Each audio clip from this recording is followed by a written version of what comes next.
네, 민주당의 전방위적인 공세가 거침이 없습니다. 각종 탄핵을 추진하더니 이번에는 대통령 탄핵론에 올라탔습니다. 국회 탄핵 청원을 등에 업고 지도부 회의에서 공개 발언을 하고 있는 그런 상황입니다. 듣고 오겠습니다. 독선과 독단의 일방통행, 불통정치를 고집하는데 대화와 타협이 들어설 자리가 있으리 만무합니다. 혼을 내고 회초리를 들어도 대통령이 요지부동 마이동풍이니 2주도 안 되는 짧은 기간에 100만 명이 탄핵 청원에 동참하는 것입니다. 이러니 윤석열 대통령을 탄핵하자고 접속하기도 어려운 국회 홈페이지를 방문해 몇 시간씩 대기하면서 탄핵 청원 서명을 하는 겁니다. 이것이 국민의 목소리입니다. 이제 윤석열 대통령 탄핵이라는 용어는 국민 스포츠가 되어가고 있습니다. 네, 홍현주 기자, 이제 대통령에 대한 이제 국회에서의 그 탄핵 청원, 이 뉴스는 사실 오래전부터 있었어요. 그런데 이 민주당이 당 지도부 회의에서 마이크에 대고 저 얘기를 하는 건 이번이 처음인 것 같아요. 그렇습니다. 좀 어떻게 보면 동력을 얻었다고 볼 수 있을 것 같은데요. 네. 이 청원 동의 인원이 100만 명을 넘은 것 어제 오전 10시 30분쯤이었습니다. 지금 방금 확인해 보니까 108만 5천 명 가까이로 또 늘었습니다. 예. 청원이 지난달 24일 시작됐는데 하루 평균 10만 명 이상이 동의한 셈입니다. 말씀하신 것처럼 사실 조국 혁신당은 그동안 윤 대통령 탄핵을 적극적으로 언급해온 반면 민주당은 탄핵에 좀 거리를 두었습니다. 그런데 이 청원을 고리로 민주당이 탄핵을 공개적으로 거론하기 시작했는데요. 특히 윤 대통령의 이태원 참사 조작 가능성을 언급했다고 주장한 이 김진표 전 국회의장의 회고록 발간도 민주당이 탄핵 주장을 공공연하게 활성화하기 시작한 계기가 됐습니다. 네, 김진표 전 국회의장이 최근에 회고록을 냈죠. 그 회고록의 한 대목 중에 이제 윤석열 전 대통령을 국가 조찬기도회 직후에 뭐 단독으로 이렇게 만날 자리가 있었는데 거기에서 윤 대통령이 이태원 참사가 특정 세력에 의해서 조작됐을 가능성이 있기 때문에 이상민 행안부 장관을 이제 교체를 하면은 그것이 억울한 일이 되지 않겠느냐라는 뉘앙스로 얘기했다는 그런 폭로성 이제 그 회고록 대목이 있는 겁니다. 물론 대통령실에서는 완전히 왜곡된 발언이다 이렇게 이제 부인을 하게 했는데 그것 때문에 이제 대통령 탄핵 그 청원 숫자가 갑자기 폭증을 하기 시작했다 이런 분석이 있습니다. 그런데 이와 관련해서 민주당의 강성 친명계로 분류되는 이제 김용민 의원 말은 보다 더 노골적입니다. 또 한 사람 있죠. 탄핵을 청원한 인물. 국회에서 기자회견을 가졌었는데요. 이어서 듣고 오겠습니다. 당시 박근혜 대통령 지지율이 25% 정도였습니다. 그 무렵 시작됐던 촛불 집회에는 약 5만 명이 참여했습니다. 박근혜 대통령 때보다 17배 이상의 민심이 지금 폭발하고 있습니다. 윤석열 정권에게는 정말 무서운 심판만 남았다라고 경고합니다. 위대한 국민들의 뜻을 받들어 윤석열 탄핵에 더욱 박차를 가하겠습니다. 촛불행동은 앞으로 22대 국회를 구성하고 있는 야당 지도부를 만나 탄핵 청원으로 표출되고 있는 국민들의 강력한 뜻을 전하고 탄핵 시간표를 확정해 나갈 것입니다. 자, 송국건 국장께요. 네. 그런데 저희 시청자들께서는 이제 이런 뉴스를 보고 깜짝 놀라실 분도 계실 거예요. 네. 100만 명? 뭐 이렇게 이제 걱정도 하시고 놀라기도 하시고 그럴 텐데 자, 이거 우리가 어느 정도나 심각하게 봐야 될 것인지가 첫 번째 네. 이제 제가 질문 드리는 거고요. 두 번째는 이 탄핵 문제 잘못 건드리면 역풍이 엄청난 또 문제잖아요. 네. 이 점은 어떻게 봐야 됩니까? 일단 뭐 민심이 폭발할 정도로 우리가 봐야 되는가 네. 그런 이야기를 했죠. 네. 저는 전혀 그렇게 보지 않습니다. 가령 예를 들어서 네. 문재인 정부 때 청와대 그때는 탄핵 청원이 있었어요. 예. 문재인 탄핵 청원이 있었습니다. 네. 그때 동참한 인원이 140만 명이 넘었어요. 예. 그때 이 코로나 초기에 왜 중국인들 그 입국을 금지하라고 의사협회에서 그렇게 이야기를 했는데 네. 그때 시진핑 그 방한 눈치 보느라고 네. 그것을 막지 못해서 초기에 퍼졌다 해서 청원이 올라가는데 140 몇만 명이 그때 동의를 했어요. 지금 100만 명이잖아요. 네. 그리고 저는 개인 생각이지만 이것은 그 250만까지도 갈 수 있다고 봅니다. 아, 왜 그러냐면은 네. 민주당의 권리당원이 250만 명이에요. 아하. 그리고 일반 당원까지 하면 500만 명입니다. 네. 그러면 지금 이것이 지금 당 차원에서 어떻게 보면 부추기고 있잖아요. 네. 당 차원에서 부추기고 있으면은 열성 지지층, 소위 말하는 개딸을 중심으로 한 권리당원들이 일제히 참여를 하면은 250만까지도 갈 수 있는데 네. 그게 민심이 폭발을 한 것이냐, 아니면은 민주당의 당심이 그렇게 모아지는 것이냐, 이거 네. 다른 문제가 되는 것이죠. 네. 그리고 조금 전에 역풍 이야기가 있었는데 네. 일부 언론에서 이것을 민주당이 역풍을 의도해서 이 뭐 딜레마다, 네. 아니면 이 뜨거운 감자다 이렇게 표현을 하는데 네. 저는 그게 아니라고 봅니다. 이거 진격로를 한쪽을 만들고 있어요. 탄핵의 진격로를, 네. 탄핵으로 갈 수 있는 그 진입로를, 공격 루트를 만들고 루트를 있는 것이다. 만들고 있는 겁니다. 예. 하나 이제 정치권에서 지금 탄핵 이야기가 특검으로 해서 탄핵 자락을 깐다는 말이 있잖아요. 네. 그럼 이제 여론이 뒷받침돼 줘야 되니까는 네. 이것을 가지고 하나의 그 진입로로 만들어서 여론이 이렇게 형성돼 있다. 네. 이것을 나중에 이 정치적으로 탄핵에 돌입할 때 네. 그 하나의 구실로 삼기 위해서 저는 이것을 저수지 같은 걸 만들고 있다고 봅니다. 네. 그래서 처음에는 이 문제에 대해서 가급적 언급을 안 했는데 조금 전에 보시다시피 점차 힘을 실어주고 있는 그 상황이죠. 네. 그 상황이면 이거는 저는 민주당에서는 이렇게 자락을 깐다고 보지만 이게 결국 민심이 호응하는 것은 아니다. 그렇게 봅니다. 네. 이것이 민심은 아니고 현재로서는 민주당의 당심의 일부가 결집하고 있는 현상, 이렇게 이제 분석을 주셨습니다. 그런데 시청자 여러분, 여기서 지금 더불어민주당이 과거에 저희가 볼 수 없었던 새로운 프레임을 하나 가지고 나섰습니다. 그것은요, 이른바 탄핵 조사, 그리고 탄핵 청문회, 이런 말 여러분 들어보셨습니까? 지금 검사 4명을 탄핵했다고 하지 않습니까? 탄핵 소추안을 이제 국회에다가 의안과에 이제 접수를 시킨 겁니다. 이게 발의를 했다, 이런 표현을 쓰는 건데요. 그런데 이 안이 법사위에서, 법제사법위원회에서, 그 상임위원회에서 탄핵 대상이 된 검사 4명을 불러다가 조사를 하겠다는 겁니다.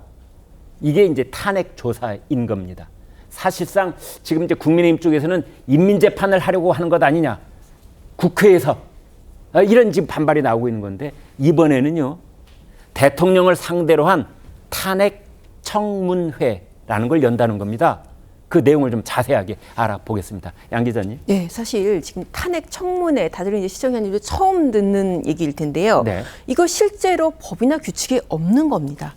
예. 없는 것을 지금 추진한다는 건데요. 이게 지금 어떻게까지 이 얘기가 나왔냐면은 왜 청원법이라는 법이 있습니다. 네. 거기에서 각 기관에서 이를테면 국회나 이런 주요 기관에서 자체적으로 청원제도를 운영할 수 있겠고요. 네. 거기에 따라서 국회에서도 지금 청원제도를 운영을 하는 겁니다. 네. 그리고 내부적으로 어떤 국회 청원 심사 규칙이라는 걸 만들어서 그 규칙에 따르면은 지금 5만 명 동의를 얻어서 법사위 회부가 되고, 그리고 이 청원이 이제 소위를 거쳐서 본회의까지 부의가 될 수 있는 그런 상황이거든요. 네. 그것은 어쨌든 내부 규칙에 뭐 이렇게 돼 있어서 국회 내부에서 추진할 수 있는 절차인데, 지금 말씀하신 청문회 같은 경우에는 도대체 뭐 무슨 자격으로, 어떤 무슨 근거로 하는지 저는 아무리 아침부터 제가 규칙을 찾아봐도 네. 지금 찾을 수가 없는 부분이에요. 이를테면 우리가 장관 후보자나 대법관 후보자 같은 경우에는 법에 따라서 청문회를 하게 돼 있잖아요. 인사청문회죠. 그거는. 맞습니다. 네. 그런데 이것은 전혀 뭐 인사에 관한 사안도 아니고 법상 청문회를 해야 되는 그런 경우도 아닙니다. 네. 그런데 마치 이게 법에 정해진 제도에 있는 제도처럼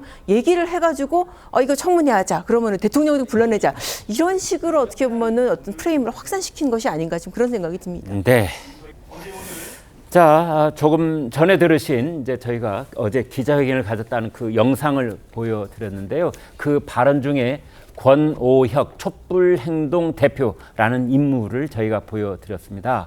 이제 이 그 국회에 들어있는 탄핵 청원을 한 지금 거기에 100만 명이 넘도록 사람들을 불러 모으고 있는 그 캠페인을 주도한 인물인데요. 자, 그 사람에 대한 이야기를 여러분과 함께 좀 자세하게 알아보도록 하겠습니다. 홍 기자, 이 사람이 국가보안법 위반 전력이 있다고 그래요? 그렇습니다. 말씀하신 것처럼 이 권오혁 공동대표가 국회 게시판에 윤석열 대통령 탄핵 소추안 즉각 발의 글을 게시한 인물입니다. 그런데 지난 2월에요. 국가보안법 위반 혐의로 기소돼서 1심 법원에서 징역 1년 6개월에 집행유예 2년을 선고받은 것으로 확인됐습니다. 재판부는 판결문에서 권 씨가 2011년 자신이 운영하는 온라인 홈페이지에 대한민국의 자유민주 기본질서를 부정하고 북한 사회주의 체제를 찬양 공모하는 내용의 글을 게시하고 이적 표현물을 반포 소지한 혐의가 인정된다고 했습니다.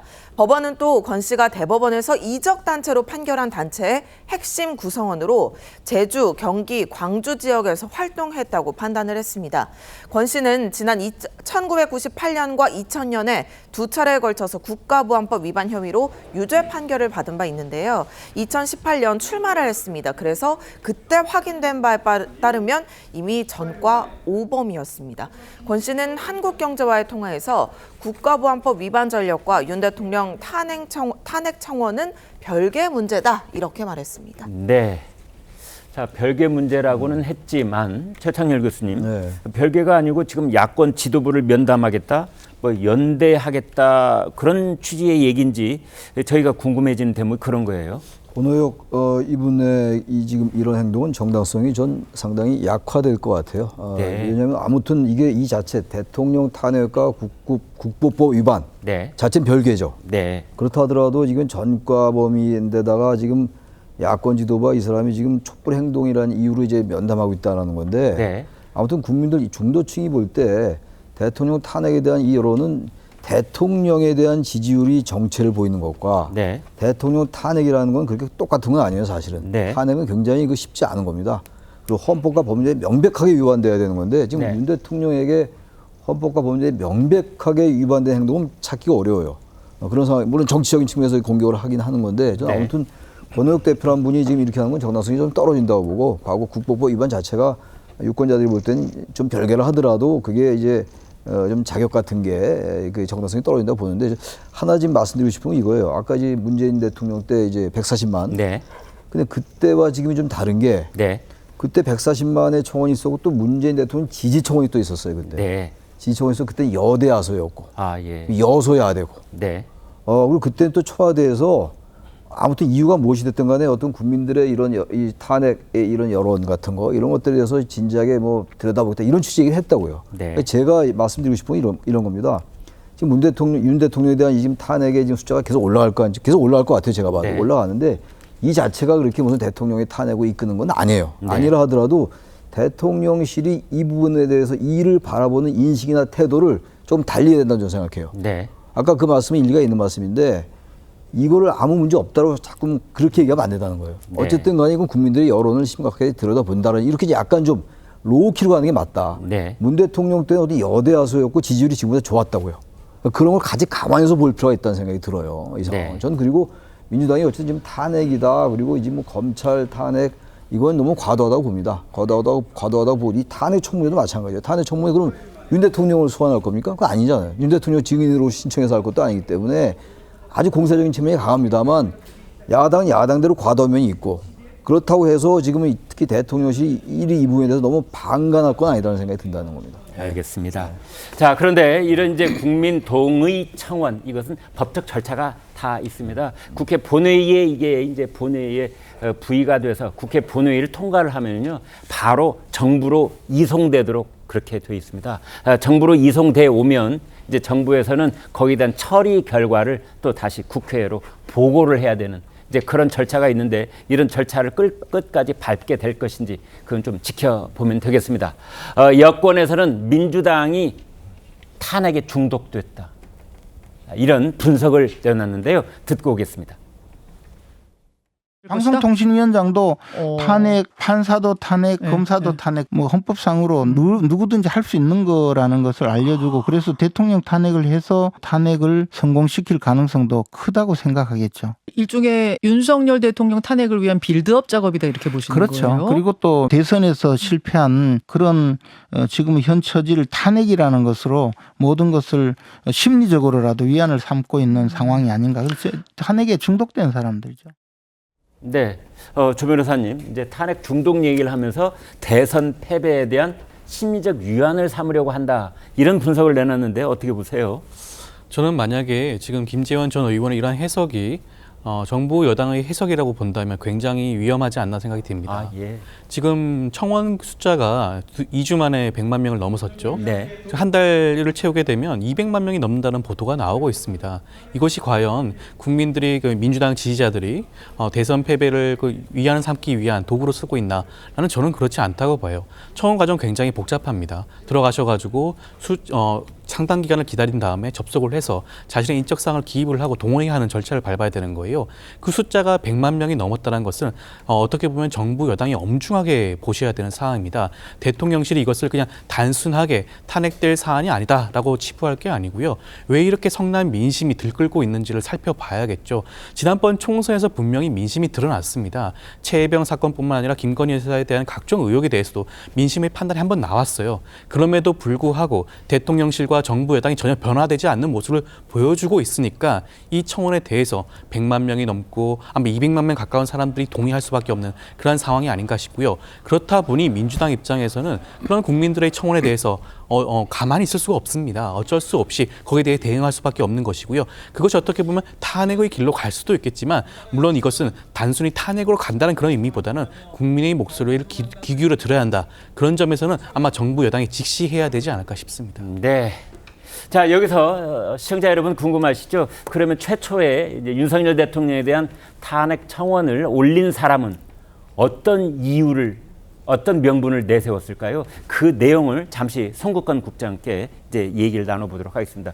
몇 가지나 이유를 적시하고 있나요? 뭐 한 5가지 정도 했는데 네. 뭐 다른 것은 일반적인 대표적으로 이야기고, 뭡니까? 대표적으로 이제 최상병 특검법 이것을 가지고 이제 거부권 행사한 걸 이걸 들었는데 거부권을 행사했으니 탄핵해야 된다? 대통령의 권한이잖아요. 헌법에 보장된 대통령의 권한이에요. 네. 네. 그리고 또 하나 후쿠시마 오염 처리수 네. 그것을 방류하는 것을 그냥 무기했다. 이거 언제적 이야기입니까? 국민 건강을 해쳤다 예를 네, 들면. 그렇죠. 그런 거죠. 그런데 그게 아무런 그 다 괴담이었다는 게 지금 서서히 드러나고 있는 상황이잖아요. 네. 근데 그걸 그 안에 넣었어요. 네. 그리고 더 중요한 것이 조금 전에 이야기했지만 본인이 국보법 위반자면은 네. 어떻게 보면 친북이나 종북 인식을 갖고 있는 사람이죠. 네. 그런데 그 탄핵 사유 중에 전쟁 위기 조장 이렇게 됐습니다. 한미 동맹을 통해서 예를 들면 그렇죠. 네. 전쟁 위기를 조장한다.